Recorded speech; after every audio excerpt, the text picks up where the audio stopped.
put on this camera.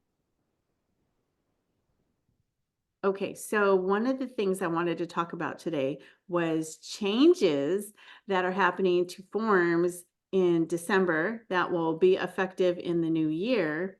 And let me go back in, whoops, and hit share my screen. Just a second. Whoa. Share screen options. Oh, just that one. Share.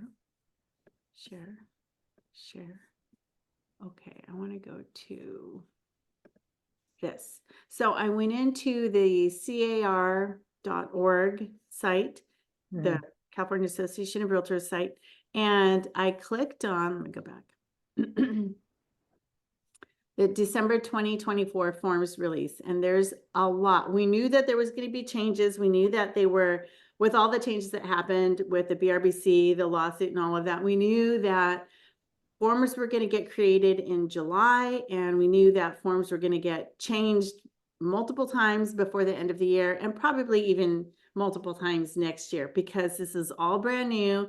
And, you know, the CAR hears from the members directly, and so they go into, and they have the forms committee, and they go into making changes. And this is what we're taking a look at. And they're drafts until they actually get put out.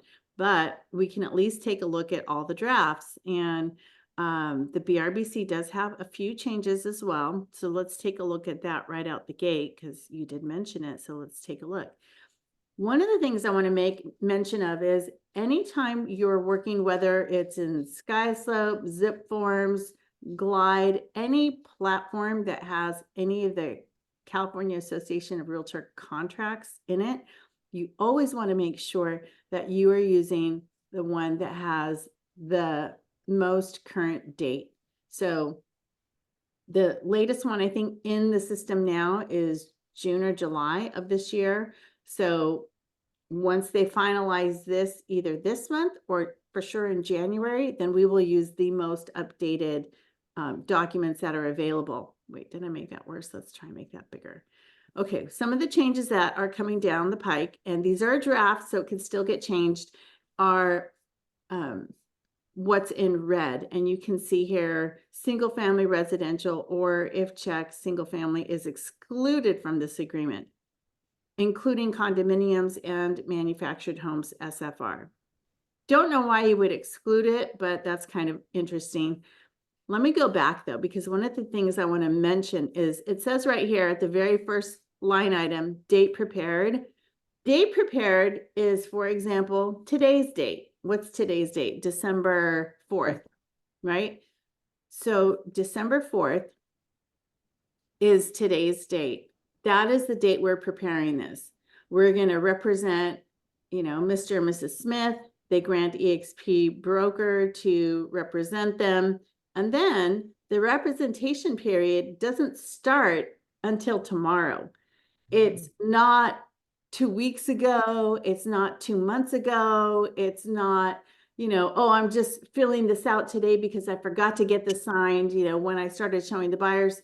No, you cannot do that, because moving forward, what's been happening is the brokers have been giving a pass on a case-by-case basis when this isn't prepared ahead of time. The whole reason for the lawsuit was to, or not the sole reason, but an outcome of the reasoning behind the lawsuit is we need to have the conversation about compensation ahead of showing properties. We need to give these broker compensation agreements to our buyers before we open the door to a piece of property, which means if I say date prepared today and the beginning date is really 2 months ago, that just contradicts the whole reason behind this. The brokers were giving a one-time pass on a case-by-case basis. And it wasn't even something that was like across the board. It was just like, give me your extenuating circumstance and I'll let you know if we can approve it so you can continue to get paid. That's not going to happen moving forward. Moving forward, it needs to be ahead of when you show property and definitely ahead of when you write an offer. So definitely be mindful of this date prepared up here on the top left being ahead of at minimum 1 day before this beginning date of representing the client. Okay, and then the other thing, and now it says it on here, and I had mentioned this before it was coming down the pike, that it's not to exceed 3 months. You can only represent your client for 3 months at a time. I was told, did you have a question? No, I was told that and what is going to be a case by case basis is, let's say the beginning period starts tomorrow for 3 months. And during this, let's say the last week of your 3 months, you get into contract with your buyer and you have an accepted offer, that's going to take 30 to 45 days. It was where you would need to add an extension of time. I don't know that that's actually going to be the case anymore. For now, save yourself some trouble and give yourself the extension of time with an Mentee-BR form until the brokers tell us anything different. But it might be that if you're in contract when you have a valid BRBC form, it might be that that's fine. You had a valid BRBC when you went into contract, you're good to go. You don't need to extend it. That might be the case. But for now, until that is widespread known, you're going to go ahead and use the Mentee-BR and just extend the time just to prevent any issues, because you want to make sure you're covered so you can get paid. Okay, so there's that. Can we still use the EXP buyer BRB, the buyer form? You can still use that, definitely. Okay. But Okay. what I'm saying is whether you use that one or the CAR form, when the extension time passes and you're right smack in the middle of a transaction, until we hear for certain that we don't need to extend it, it would be a good practice to go ahead and use the modification of terms form to BR. extend the date, because you could do 3 months at a time. So you want to make sure you at least cover the time frame of the transaction, so that way you can for sure get paid. You don't want to leave anything to chance or assumption when it comes to transactions in general, or especially when it comes to payment for you to get paid as the agent. So in red, what you'll see are the draft items that are proposed to change. And again, this property type, this is the other thing. We need to see from the compliance standpoint, we need to see the beginning and end date. It has to be within the 3-month time frame.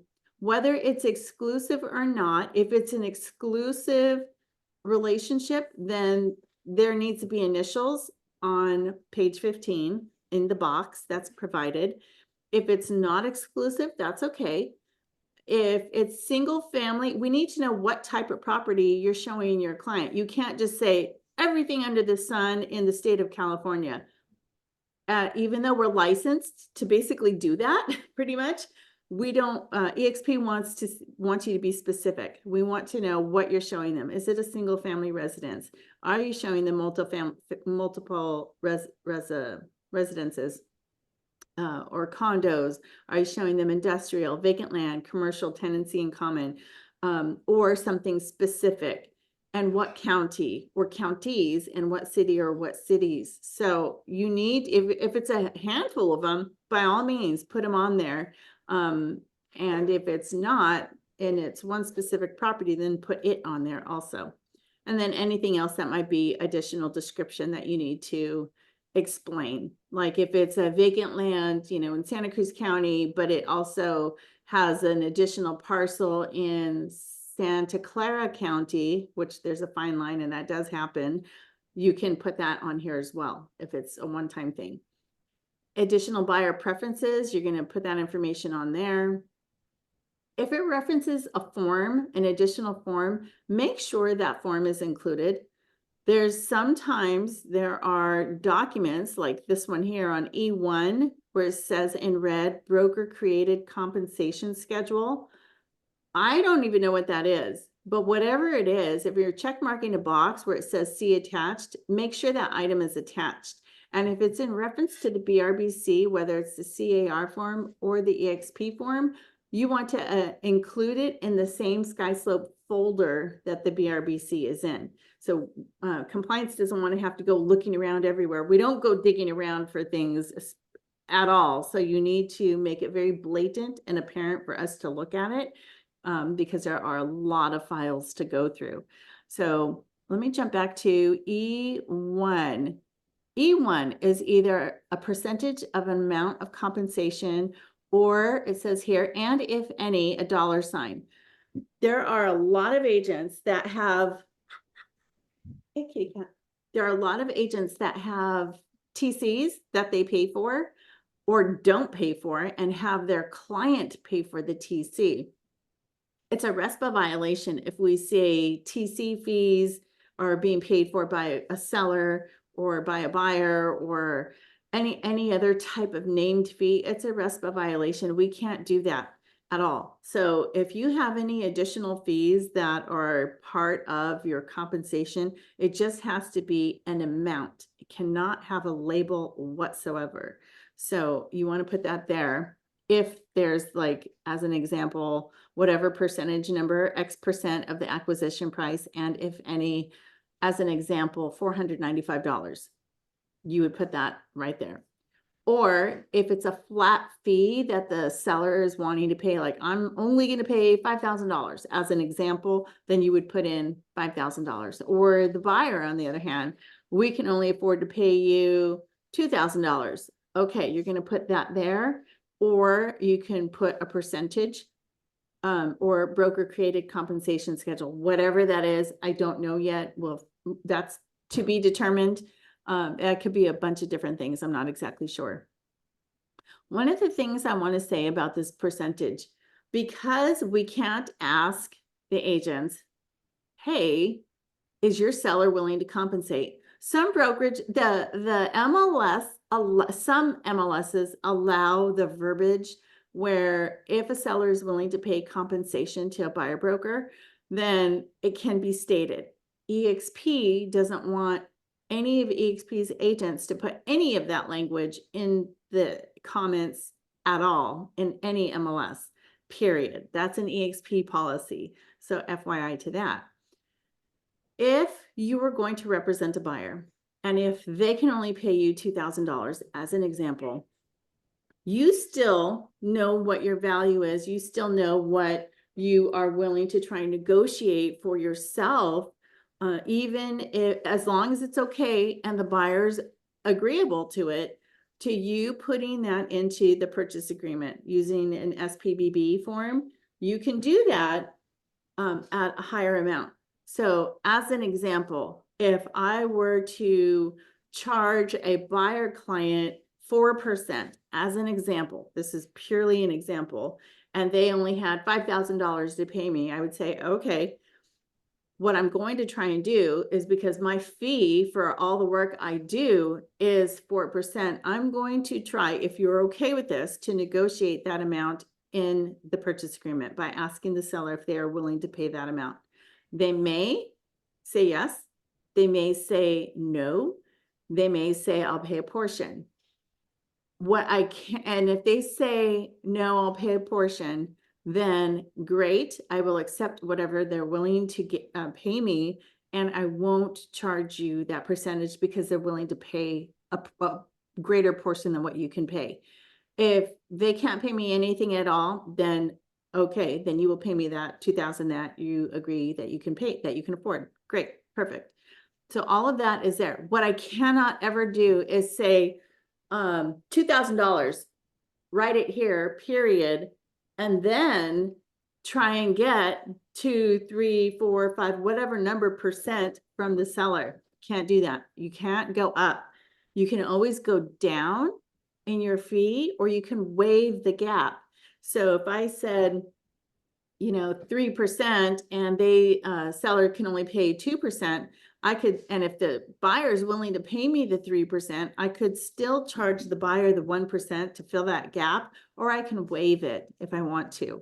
Either way, I'm going to create the MT-BR form. I'm going to use that to clarify it, so that way compliance understands, but more importantly, so that way the transaction department understands, because they're the ones that are creating the CDAs for your commission check or your compensation fee from the title companies. So you want to be very clear that everybody understands, and make sure that you not only upload that form into SkySlope, but you also make that comment in the commissions tab of your SkySlope file.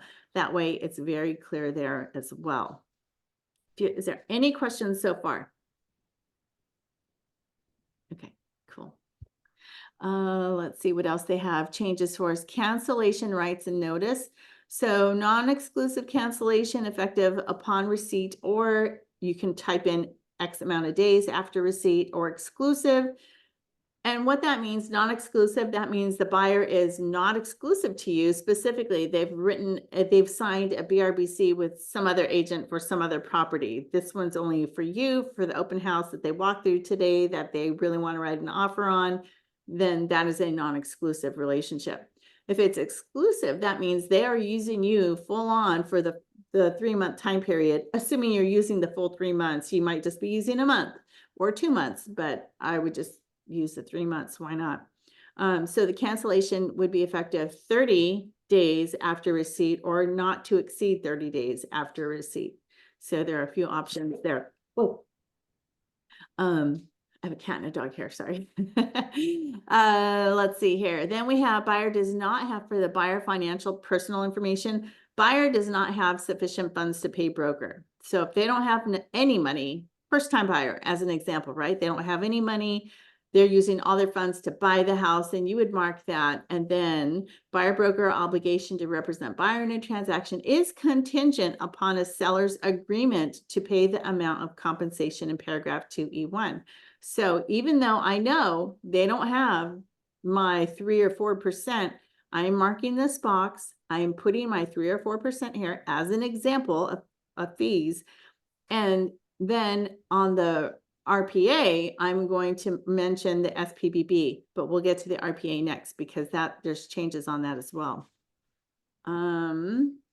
Whatever is in 2E1, the amount of compensation percentage and fees, any extra fees, has to be the same as page 15. And it seems like, well, of course it is. But that, of course it is, isn't always as simple as it is. If it's exclusive, we need initials right here, number 15. And then 2E1, oh, they removed it. Let's see here. Okay, so 2E1. So 2E1 on the current buyer broker agreement has a line here with a percentage amount. So this amount would have needed to match 2E1, but since it's not here anymore, it's not applicable. But what they do have here that's new is if the buyers are an entity like a trust, an LLC, a corporation, or anything like that, then they want that known here. And then this date, again, has to be prior to whenever you write the offer, okay? And make sure you sign it. Okay, that's the BRBC. Now let's just jump over to the RPA. So when they change the purchase agreement, they're also going to be changing the residential income purchase agreement, the residential listing agreement, the all these documents, the housing provider for landlords, tenancy, any of that, all of that's getting updated also. But let's take a look at the RPA, otherwise known as the purchase agreement. And if anyone who listens to this after the fact, if you're brand new, everything with CAR, California Association of Realtors and Real Estate, everything has an acronym, and you're going to reference everything as such. So this residential purchase agreement and joint instructions is really the RPA. Okay, so that's referenced all the time. This is a legal contract, it's a document, and when it says joint instructions, joint escrow instructions, it is exactly that. This instructs the escrow and title companies how to proceed, how to hold money, what the timelines are, when this is supposed to close, if there are any credits, etc. It gives them all that information, which is why, and we'll get into it here, the warranty information is very important. It seems like a very minuscule item on here, but it's also very important because it affects either party's settlement statement and the net sheet for either side. So even though it might be a minimal amount, it still affects the bottom dollar for both clients. So you definitely want to make sure that that information is in there. And you always, always, always, always want to make sure you are using the most updated form date that is possible. Okay, and then again, date prepared, make sure it's whenever you're doing it, it's after the BRBC date, okay? And seller's brokerage firm and buyer brokerage firm, you want to make sure that you put in your name, your broker's name, your license number, the broker's license number, and make sure that the broker's license number is exactly where your region is from. If you don't know where your region is from, look up your license number on the Department of Real Estate site, and it will tell you whether you're from eXp Realty of California or Northern California or Southern California or Greater Los Angeles area. Wherever you're from, it's going to tell you, and it's going to give you the broker number and the exact way to spell your region name. You can't just say eXp Realty of CA. No, it's going to get kicked back. It has to be exact. The only way you can get away with it is eXp Realty like that. But that's only for Realty of California. I think for Northern and Greater Los Angeles, you have to use the whole name. So you be sure that you're using the exact name as you're supposed to and the exact license that you're supposed to.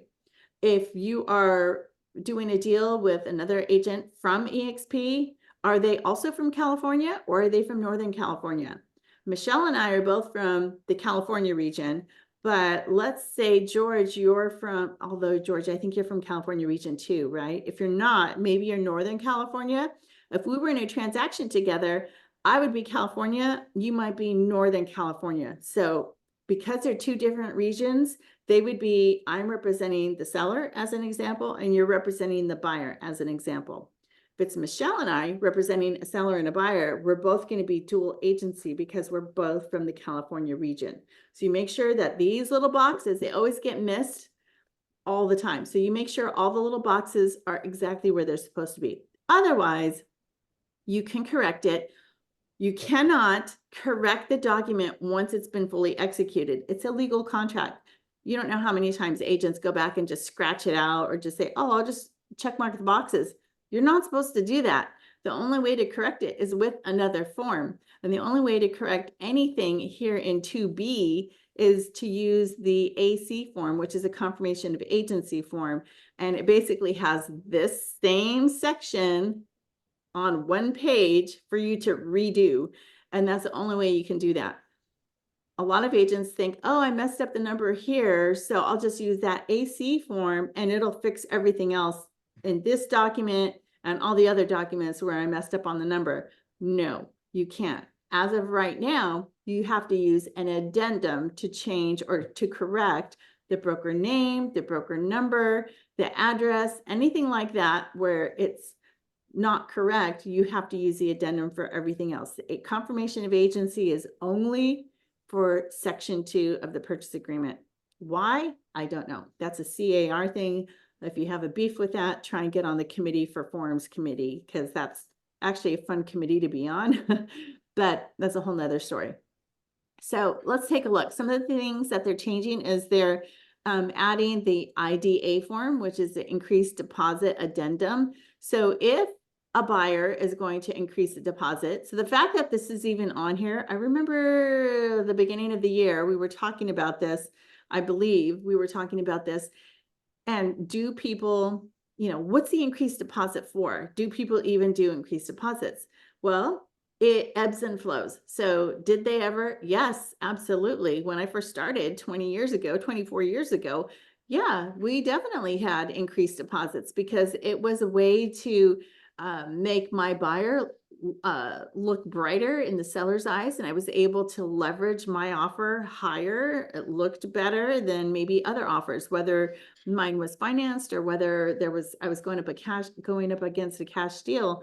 Yeah, increased deposits were a thing. So the fact that this is on here makes me think maybe that is going to be a thing again.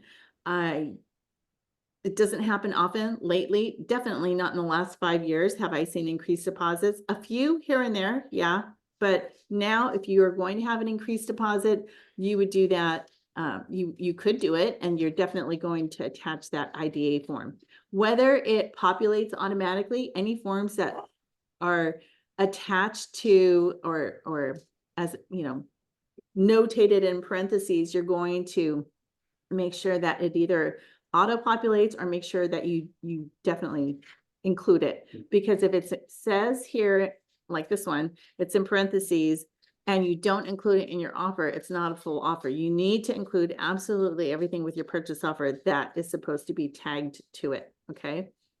And then it looks like they're going to add or make changes to the section G, everything that has to do with the BRBC form. So seller payment to cover buyer expenses and costs. So now they completely broke out seller credit to buyer for closing costs specifically, or additional seller credit terms.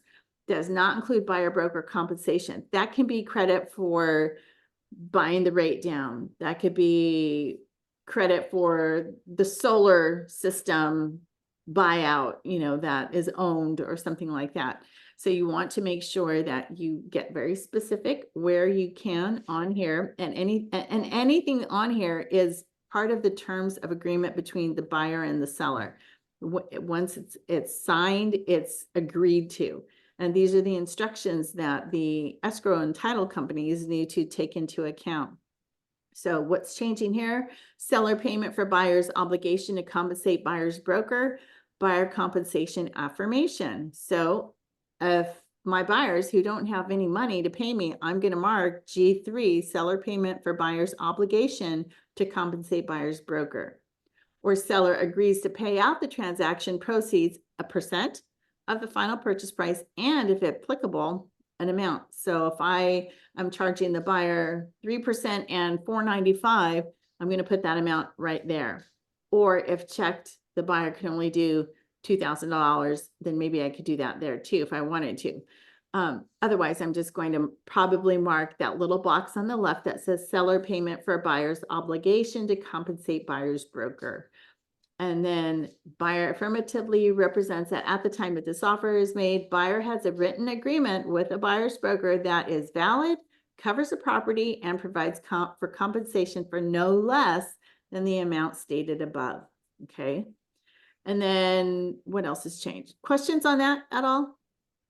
No? Mhm. Okay. And then TOPA, I guess the TOPAs weren't being attached. They should have been. I don't know why they wouldn't have been. Or if it's not attached. This one here says C7A of TOPA is not attached. Oh, so it did automatically attach. I don't know why it wouldn't be. I'm not sure why that's there. TOPA is tenant occupied property addendum. So if you're selling a multiplex and one side is vacant and the other side is tenant occupied, the TOPA, tenant occupied property addendum, needs to follow this purchase offer when you send it over to the agent. Okay, and then what else is changing on this one? It looks like Right. Ooh, 8. point of sale. That was the only one I seen that was red on the next page. Maybe the date. Yeah, yeah. 8. Oh, yeah, yeah. I think it's It's- just the date down there at the bottom.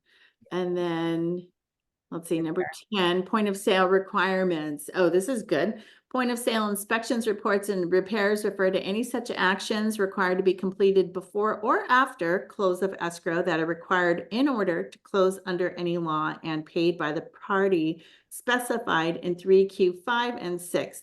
And any such repair shall be completed prior to final verification of property unless otherwise agreed. Defensible space compliance shall be determined as agreed in the FHDS. So 3Q5 and 3Q6 are the government required sections of the RPA, the purchase agreement. Things like the swimming pool needing to have the gate around it, as an example, or sewer lateral. So those inspections need to be done and or repairs need to be completed prior to close of escrow, or they can, as an example, sewer lateral repairs can be completed after but they do need to be specified within how many days. And the money can be held back in escrow for that if that's something that the seller agreed to pay, but everybody wants to close escrow ahead of time. Let's say it's $5,000. The seller can tell the title company, hey, keep 5,000 of my proceeds in escrow for these repairs, and then the title company will release that at the appropriate time when the repairs are completed. Sewer laterals need to be done within 90 days of close of escrow. So I think it's 90 days. Double check with your county. It might be 30, might be 60. I'm pretty sure it's 90, but unless that changes too. So you just want to double check on that as well. And then where else? Some counties, it's not listed here, but I might as well mention it since we're talking about things that are required. Like in Santa Clara, San Jose area, if you have a house in the city and there's a tree in front of the house and the tree roots are going underneath the sidewalk in front of the house, even though it's technically public sidewalk to walk on, it's your tree causing the problem. The seller has to pay for that repair. The seller can pass that on to the buyer. The buyer definitely has to have it done. Usually for something like that, that is usually 30 days. So just FYI on things like that. There are some disclosures, the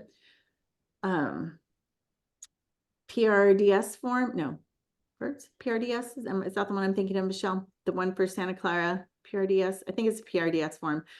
It's a very specific form specifically for Santa Clara County, San Jose, all that area up there, mainly for San Jose and like the Greater Bay Area. They use that form. It's really detailed. I would take a look at it when you can, if you can find a copy of it. Just Google it online. I'm sure you could find one. It's very detailed. It's kind of like the SBSA, but even more detailed.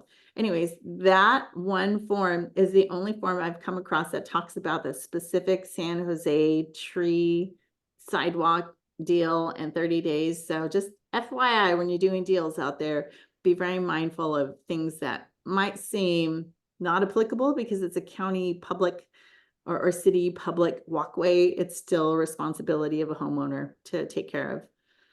Okay, brokers and agents compensation, timing of broker compensation, seller or buyer or both as applicable agree to pay compensation to broker as specified in a separate written agreement, the BRBC. Compensation is payable upon close of escrow or if escrow does not close as otherwise specified in the agreement between broker and that seller or buyer. Buyer representation, seller payment to compensate buyer's broker. Buyer affirmatively represents that buyer at the time this offer is made has a written agreement with buyer's broker that 1 is valid, 2 covers the property, and 3 provides for compensation for no less than the amount stated in 3G3. If any representation of 1 through 3 is not true, then the seller has no obligation to pay the buyer's broker. The amount of compensation, if a percentage, will be based on the final purchase price. Buyer's obligation to pay buyer's broker shall be offset by any amount that seller pays buyer's broker. Third-party beneficiary. Seller acknowledges and agrees that buyer's broker is a third-party beneficiary of this agreement and may pursue seller for failure to pay the amount specified in this document. Something I want to mention really quick about that buyer representation. Let's see, if any representation is not true, seller has no obligation to pay buyer broker, blah, blah, blah. That whole part there, if you're working, if you still need a BRBC if you're representing a buyer who you're taking to new construction, number 1, you still have to have it dated prior to them writing an offer with the sales counselor at the new home construction office. So you want to make sure that that's done. Most builders are still paying a fee or some type of compensation to agents for bringing them the buyer to their community. They're still paying a referral fee. That's okay. What was I going to say about that? Buyer from moves that made this buyer's broker that is valid, covers the property, provides for compensation for no less than the amount stated. It's not true, then the seller has no obligation to pay buyer. Amount of compensation if percentage will be based on the final purchase price. Buyer broker shall offset any amount by the buyer's broker or third party. Yeah, I just wanted to say that about there was something else I wanted to say, but it just skipped my mind, sorry. But I did want to make that note about the new construction. Make sure you have a broker agreement in place. And another thing, I think, real quick, if I could just say, the EXP form versus the CAR form. The Mhm. EXP form, there's nowhere where it specifies if you're non-exclusive or exclusive. So if you want to make sure your relationship with your agent, with your buyers or whatever, whoever you're working with, you want it to be stated that it's exclusive, then you should use the CAR form. Mm, I, No? I don't think so. I think it's the opposite. I'm looking here. Does- It I don't doesn't say it see at it. all? Yep. Not even at the title where it says exclusive? It doesn't say anything? This agreement is designed to allow buyer to engage qualified licensed professional. Undersigned buyer engages the broker and represent concerning buyer's purchase. A real property and length of agreement. It just says length of agreement. Agency disclosure, broker efforts, best experience. There's not a box here to mark broker fee. That doesn't say there either. And It then just wasn't specific. I thought it was very at the beginning part, like the title. What does the title of it say? buyer broker representation agreement. Okay. It doesn't say anything about exclusivity at all. Hmm. Okay. I thought there was an adjustment, or maybe they adjusted it out. I'll have to take another look. Just a thought. I mean, if you want to clarify and you don't want, That's great. Well, your I like the XP version because it's a lot shorter and way easier to understand versus this. But yeah, if you want supreme, if you think this is supremely clear, then yeah, go for it. if you have clients that like to maybe wander off. Yeah, true. So you just want to make sure. And so the other thing with the BRBC form, escrow companies are asking for it. So when you're representing the buyer, you don't need to give your BRBC form to them at all, right? If they do ask for it, you only can give them page 5 where they are signing it, showing them proof that, yeah, my buyers, I have an agreement, a signed agreement with my buyer. Because all the beginning part are terms. That's like us giving our listing agreements to the buyer side. We wouldn't do that. We don't do that at all. So this is an agreement between you and your client. They don't need to see, oh, I'm sorry, this is our RPA. They don't need to see all the details of the BRBC. Okay, so just know that. And when you're representing the seller, you don't need to ask for it either. But if they give it to you, fine, take it, upload it to SkySlope, but it's not a requirement for us to ask for it either. And what else did I want to show you on here? I went through that. Invoices. So sometimes when you're representing invoices, buyer and seller acknowledge that escrow holder may require invoices. Okay, so if there was work that needed to be done, the escrow company could hold the invoice of, the electrician that says they're going to charge, $2,500, but do it after the close of escrow. That's okay. Title and escrow can have that invoice, and the seller can, if the seller's leaving money behind for that to be done, then they know that that's the true amount. That's who they're sending the check to, etc. So that is very clear now on here. I didn't think it needed clarification, but there it is. Amendments. Just fine tuning some of the verbiage in here. So it looks like this is being more enhanced for the offer. If the buyers have an entity, that is going to be very detailed and clear here. And remember, if your buyer is, Susie Q. Smith, and she's with the Smith Trust, dated August 1st, 2020, that whole name is going to be the name of the actual trust. However, when your buyer signs, it's just going to be Susie Q. Smith. But the printed name of the buyer down here is going to be that long trust name. Okay. And then looks like they're trying to clarify everything else out here for the seller side as well. When you are representing the seller, as an example, and the seller agrees to pretty much everything in the contract, the seller is going to initial all of the pages. the seller is going to, well, you as the agent are going to, they want to counter one or two items. You're going to make sure you mark this box where it says seller counter offer.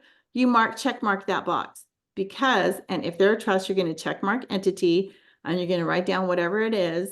And then they're going to sign this. By signing this means we agree to everything on here except seller counter offer or multiple counter offer. And then you're going to go to that form because then you're going to write out what that seller is countering out of this contract. So they agree to everything on here except 1, 2, 3, whatever 1, 2, 3 are. So whatever 1, 2, 3 are, you're going to go to, let's say that seller counter offer. And you're going to say, okay, here's my counter offer, number 1. And it's a counter offer number 1 dated today, dated also today on the property known as 123 Main Street. The buyer is Michelle's clients and the seller are my clients. So I'm going to put the names there. And the items that my seller is countering out is the credit for repairs or the credit for closing costs, or my seller can't pay the full 3%. They only want to pay 1%. So I'm going to put those items on here. And then if I have anything else that I want to back up what I say on item D, if there's any such thing like an addendum or my seller wants to stay in the property, you know, for 10 days after close of escrow, I want to make that part of the contingency, then I'm going to include that SIP form or anything that is applicable. You're going to mark the box and attach it. You can put an expiration date on here, like let me know by tomorrow's date, 5 p.m., or it just automatically goes to 3 days and 5 p.m. And then your seller's going to sign it. The buyer, on the other hand, is going to say, okay, yeah, we agree to that. I'm going to sign it and date it. Or they're going to say, we only like part of that. We really want you to pay our agent. So I'm going to give you a counter offer. So they're going to check mark this box subject to the attached buyer counter offer. They're still signing it. And they're going to type in number 1 right here, offer number 1, signing it and dating it. By this, they're saying we agreed to everything on the purchase contract. We agreed to what some of the things you said here, but we're going to give you a counter offer because we want to make sure of this, that, or the other. And so then you're going to go to the buyer counter offer. And then you're going to, buyer counter offer, BCO. And then you're going to do the same exact thing here. This is their buyer counteroffer number 1. And then again, they're going to put on what they want, put a time limit to it, sign it. The seller can say, yeah, okay, and sign it. Or they could say, yeah, no, I agree to a certain percentage, or go back and forth with whatever. And then that would be subject to counteroffer number 2. And it's seller making a multiple counteroffer number. Here's something that can happen and has happened. So you have 2 buyers, 1 seller. Buyer 1 is, and seller wants buyer 1, but also wants to counter buyer 2. Buyer is only going to use the regular counter offer for buyer number 1 because that's who they want. They're going to do a seller multiple counter offer for buyer number 2 to let the buyer number 2 know, oh, there's another party involved that the seller's talking with. If buyer counter offer number 1 counters back while you're still waiting to hear back from buyer number 2 on that multiple counter offer, when you respond back to this buyer number 1, then it's seller multiple counter offer number 1 because you already gave them a seller counter offer number 1. They didn't accept it. So now that goes away. If they come back and want to play in the sandbox, then you have to give them a seller multiple counter offer number 1, because now it's a free playing field. You can counter both, but once you have the counter, whoever your seller agrees to, there is a very important section of that counter. And here's the multiple counter. It says buyer accepts, you know, the offer, they sign it, it's not a done deal. Because if it's a multiple counter offer, it says right here, by signing below, seller accepts this multiple counter offer and if applicable, agrees to extend the expiration date for buyer's acceptance. That's if it went past the deadline. But only when the seller signs in this box does it make that buyer the one that they chose. Okay, so keep that in mind. I like how they're putting late acceptance at the bottom. Because, you know, That's new. Mhm. I think that's happening a lot. Well, lately, I've went through that, you know, they went past the 3 days and we had to do a different form, but still, Mhm. I haven't read it yet. I'm trying to see the date. So the date of the seller signature is after expiration. Seller acceptance is only buyer agrees to late acceptance by signing below. Right, when the buyer signs it, oh, thank you so much. To this. When the buyer signs it, we ratify the acceptance and agree to all the terms of this multiple counter offer. Yeah. So if they pass the 3 days, Yeah, 2 days after the 3 days. right. And that happens kind of more often than not. Sometimes you'll have the buyer said, yeah, I want to know tomorrow, and tomorrow's a Friday, and the first open house is Saturday and Sunday. The seller might say, oh, okay, gonna counter you because I'm gonna have multiple offers and kind of go from there. So anyways, so yeah, it's a good thing that they're putting it on there, I think. It takes away the ambiguity of it all. All right, any other questions? George, you were quiet tonight. How's everything going? Do you have any questions about the forms or any of your deals that you have? Hi there. No, I was driving for a good portion of it, but I'm back at my desk. Oh, good, yay. No, but this was very helpful. I missed, when are these effective? Well, hopefully before December is out. Right now they're draft mode. You can go into CAR and type in the search bar standard forms and you can see the updated forms that are either updated or what's in draft form. Draft just means they should be completed before the end of December or probably in January. Whenever they hit our zip forms or Glide or whatever platform you're using to collect the contract forms, just make sure that you have the most up-to-date date on there. And usually zip forms drops them in as soon as they're out, once they're out. But we knew that there was going to be a lot of changes, and I still think that even though we'll get fresh forms in probably January, then you know, by March or June, there's going to probably be even more changes just because a lot of this stuff is new. So it's kind of filtering stuff out as transactions are happening. And, you know, at least the Association of Realtors are trying to do what they can because they're hearing the members talk and hearing the gripes and growing pains of it all and trying to make changes as fast as they can. So I think next year we're still going to see a lot of changes to the forms, but yeah. Awesome. Good. All right. Well, I think that's it. We've been on for just over an hour now, so it'll be a long recording if you have questions. And yeah, just let me know if you guys have questions about any of the new forms. There's a lot of stuff coming down the pike, so I'll share it as I get it. Sounds good. All right. Okay, thank you. Have a good Thank you. night. Thanks. Bye-bye. Bye.